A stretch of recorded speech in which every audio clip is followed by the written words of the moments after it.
जय श्री राम।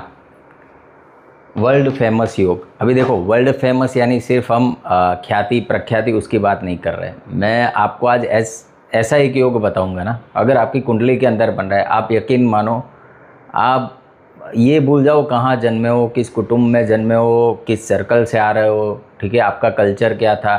बट जब आप ये संसार छोड़ोगे, ठीक है, जब आप अपनी जीवन यात्रा ख़त्म करोगे, लोग आपको ना याद रखेंगे, ठीक है। ऐसा व्यक्ति इतिहास में अमर हो जाता है।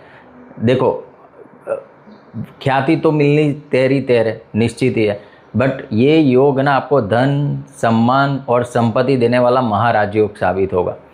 बट उसके लिए ना आपको कुछ पॉइंट समझने पड़ेंगे, जो कि आप में से कुछ लोग वो जानते भी होंगे कि उसको कैसे देखते हैं।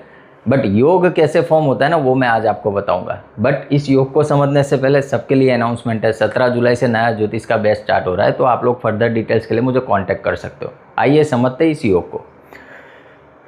वर्ल्ड फेमस योग यानी ऐसा व्यक्ति जो भी काम करेगा ना, वो सिर्फ ना अपने मोहल्ले में, ना अपने शहर में, ना अपने गांव में, ना अपने स्टेट में, ना अपनी कंट्री में, बट पूरे वर्ल्ड में फेमस होगा। इसके पास वो सामर्थ्य है। अगर देखो कुंडली में योग तो बनता है, फिर डिपेंड करता है आपकी मेहनत के ऊपर, आप उस योग के दौरान क्या मेहनत करते हो, क्या हार्डवर्क करते हो, ठीक है। कुंडली में योग मिल जाएगा आपको, बट आपको एफर्ट्स आपको लगाने पड़ेंगे उस चीज़ को प्राप्त करने के लिए। अगर आप रुक गए, क्योंकि कई बार क्या होता है ना, जब राजयोग आता है व्यक्ति को ना सब गुड़ी गुड़ी होता है, यानी इजीली पैसा आता है, संबंध अच्छे रहते हैं, घूमना फिरना होता है, आराम से जीवन जाता है, तो वो क्या ना एक कम्फर्ट जोन में आ जाता है। बट एक्चुअल में जब समय अच्छा हो ना, जब आपका राजयोग चल रहा हो, आप जितनी मेहनत करोगे ना उतने अच्छे रिजल्ट मिलेंगे, ठीक है। तो जब राजयोग चले तब मेहनत करनी चाहिए, ना कि शांति से उस राजयोग का फल लेना चाहिए, क्योंकि यही राजयोग के दौरान की गई मेहनत आपको जीवन भर सम्मान देके जाएगी। तो समझते हैं इस योग को। देखो, इस योग को समझने से पहले ना पराशर जी ने जो हमारी ये कुंडली है, 12 घर है, 12 घरों को 4 त्रिकोण में बांटा है, उसकी मैं व्याख्या करता हूँ। सबसे पहला जो त्रिकोण आता है वो आता है धर्म त्रिकोण, ठीक है। अभी धर्म त्रिकोण के अंदर कितने हाउसेस, 1, 5, 9, ठीक है। यानी ये वाला हाउस, ये वाला हाउस, ये वाला हाउस, ये त्रिकोण बनेगा। जब आप इसको ऐसे एडजॉइन करोगे ना, ये ट्राइन के शेप में, आपको समझ में आ जाएगा। तो पहला घर, 5वां घर, 9वां घर धर्म त्रिकोण। पहला घर यानी आप खुद हो, लगन, ठीक है, आपकी अवेयरनेस, चेतना। 5th हाउस क्या है, आपने जो पास्ट लाइफ में कर्म किए ना, ठीक है, उसका एक संचित भाव है। जब 5th हाउस लॉर्ड की दशा चलेगी ना, तब आपको पता चलेगा कि आपने क्या पुण्य किए थे, किस प्रमाण में वो पुण्य किए थे और कितना आपको अपलिफ्टमेंट मिलता है। 9th हाउस है भाग्य का, गुरु का, पिता का, ठीक है। 9th हाउस हायर कॉन्शियसनेस है। 5th हाउस आपकी कॉन्शियसनेस है, ठीक है। ये 3 हाउस जिसके भी बलवान होते हैं ना, व्यक्ति अपने जीवन में भले कुछ और योग बने ना बने, बट वो ऐसा जीवन जी के जाता है ना, लोग उसको याद रखते हैं। बट ये वो योग नहीं जिसकी हम अभी चर्चा करने वाले हैं। सिर्फ आपको मैंने समझाया कि धर्म त्रिकोण, इसको धर्म त्रिकोण क्यों कहा गया, ठीक। दूसरा होता है अर्थ त्रिकोण, उसमें आते हैं 2, 6, 10, यानी आपका 2nd house, 6th house, 10th house, ठीक है। ये आएगा आपका अर्थ त्रिकोण में। उसके बाद आएगा आपका काम त्रिकोण। काम त्रिकोण में कितने हाउसेस, 3, 7, 11, ठीक है। तो आपका ये वाला house 3rd house, 7th house, 11th house, ठीक है। अभी इसको काम त्रिकोण क्यों कहा गया, देखो अर्थ त्रिकोण तो सिंपल है, दूसरा घर वेल्थ का है, 6ठा घर जॉब का है, 10th हाउस आपके प्रोफेशन का है, यानी जहाँ से व्यक्ति अर्थ की प्राप्ति करता है, इनकम के रिसोर्सेज ढूंढता है, या फिर गेनफुल होने के लिए जो एफर्ट्स डालता है, वो अर्थ त्रिकोण में आता है। यहाँ से व्यक्ति के पैसों का विचार किया जाता है। 3, 7, 11 ये काम त्रिकोण है। 3rd हाउस आपके एफर्ट्स का है, आपके ऑब्सेशन का है, आपकी हॉबीज़ का है, ठीक है। तो आप जो मेहनत करोगे वो 3rd हाउस से देखा जाएगा। 7th हाउस बिजनेस का है, और 11th हाउस गेंस का है, लाभ का है, आय का है, ठीक है। तो 3, 7, 11 काम त्रिकोण में डाल पराशर जी ने। और लास्ट वाला जो है वो है मोक्ष त्रिकोण। मोक्ष त्रिकोण में 4 हाउस, 3 हाउस, 4, 8, 12, ठीक है। यानी आपका ये वाला हाउस, ये वाला हाउस, ये वाला हाउस, ठीक। तो ऐसे त्रिकोणों में पूरी आपकी कुंडली को बांटा जाता है। अब देखो एक सूत्र आपको ये भी दे देता हूँ। ये त्रिकोण तो आपको पता चल गए। अगर आपके मैक्सिमम प्लेनेट किसी एक त्रिकोण में है ना, तो आप देखोगे ना, आपका जो लाइफ का पूरा इंक्लाइनेशन है ना टूवर्ड्स दैट एस्पेक्ट, मान लो किसी के 1, 5, 9 में ज़्यादा प्लैनेट है, व्यक्ति धर्म के प्रति सजाग होगा, अवेयर होगा, उसको ज़्यादा से ज़्यादा धर्म करना पसंद होगा और वो राइचियसनेस फॉलो भी करता होगा।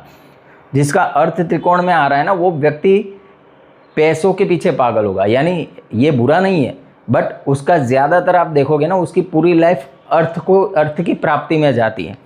काम त्रिकोण में क्या होता है ना, अपने डिज़ायर फुलफिल करने के लिए व्यक्ति एफर्ट्स डालता है, और मोक्ष त्रिकोण में व्यक्ति अपने आप को जानना चाहता है, ठीक है, वो स्पिरिचुअलिटी की तरफ जाना चाहता है। ऐसे लोग अगर मैक्सिमम प्लैनेट आपके 4, 8, 12 में, वो अध्यात्म की ओर आगे रुझान रखते हैं, ठीक है। तो ये सिर्फ एक सूत्र था जो बता दिया। अब योग के बारे में आता है कि ये योग कैसे फलित होता है। देखो, अब ये त्रिकोण तो बन गए, बट त्रिकोण को त्रिकोण बनाने के लिए ना एक मध्य बिंदु चाहिए। जैसे 1, 5, 9, उसका मध्य बिंदु कौन सा होगा?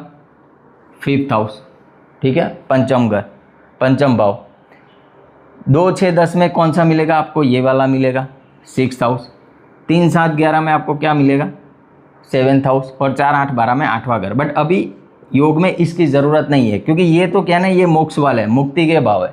यहाँ पे अर्थ की प्राप्ति, सम्मान की प्राप्ति, प्रतिष्ठा की प्राप्ति कोई देखा नहीं जाता। फॉर एन एग्जाम्पल, मान लो जुपिटर या वीनस 4, 8, 12 में बैठा है ना, आपको कभी ये सोचना ही नहीं मटेरियलिस्टिक गेन्स के बारे में। बट ये योग उनके लिए बहुत अच्छा है जिनको मुक्ति चाहिए, ठीक है।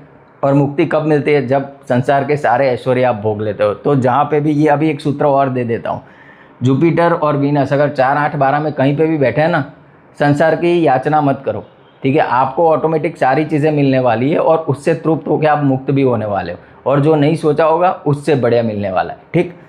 अब इस योग की बात करते हैं, वर्ल्ड फेमस योग, ठीक है। अभी शास्त्र में क्या नाम है वो अलग चीज़ है इसका, बट समझो कि अगर आपकी कुंडली के अंदर ये योग फॉर्म हो रहा है ना, आपको धन, सम्मान, प्रतिष्ठा सारी चीज़ें मिलेगी और विश्व में आपका डंका बजेगा, पूरा वर्ल्ड आपको जानेगा, ठीक। अभी जब छठे घर का स्वामी और 7वें घर का स्वामी, ठीक है, ये 2 हाउसेस देखो, क्योंकि क्या है, अर्थ और काम त्रिकोण के मध्य बिंदु है। कब आपका नाम कब होता है? आपकी काम की वजह से, आप क्या करते हो उसकी वजह से। तो लोग आपको कब जानेंगे पता है? जब 6th लॉर्ड और 7th लॉर्ड, ठीक है, 6th house Lord and 7th house Lord placed in केंद्र, ठीक है। पहले केंद्र में देखो, केंद्र में नहीं तो ट्राइन भी चलेगा, बट केंद्र का सबसे पहले, क्योंकि त्रिकोण केंद्र जो है ना वो आपकी सपोर्ट सिस्टम है।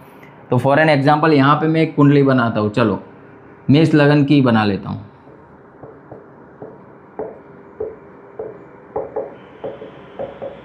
अभी यहाँ पे 6th हाउस लॉर्ड कौन हो गया? छठा नंबर, कन्या राशि, मरकरी। 7th हाउस लॉर्ड कौन हो गया? वीनस। अभी ये वीनस मरकरी, वीनस मान लो यहाँ पे, मरकरी यहाँ पे है, क्या हो गया? दोनों केंद्र में आ गए। यहाँ पे उनके संबंध की ज़रूरत नहीं, हो जाए तो बहुत बढ़िया है, बट नहीं भी हो रहा है और केंद्र में बैठा है ना, आपका नाम पूरी दुनिया में होगा।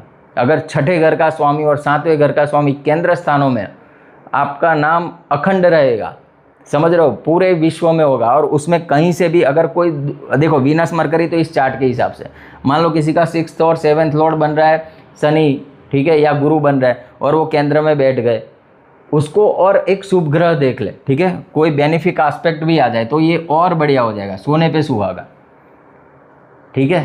तो रूल यही है, जब 6th लॉर्ड और 7th लॉर्ड केंद्र हाउस में चले जाए, ऐसे व्यक्ति का नाम पूरी दुनिया में होता है। और कहीं अगर ये 5th हाउस लॉर्ड ये भी केंद्र में चला जाए, मान लो सन यहाँ पे बैठ गया या यहाँ पे बैठ गया, तो क्या हो गया?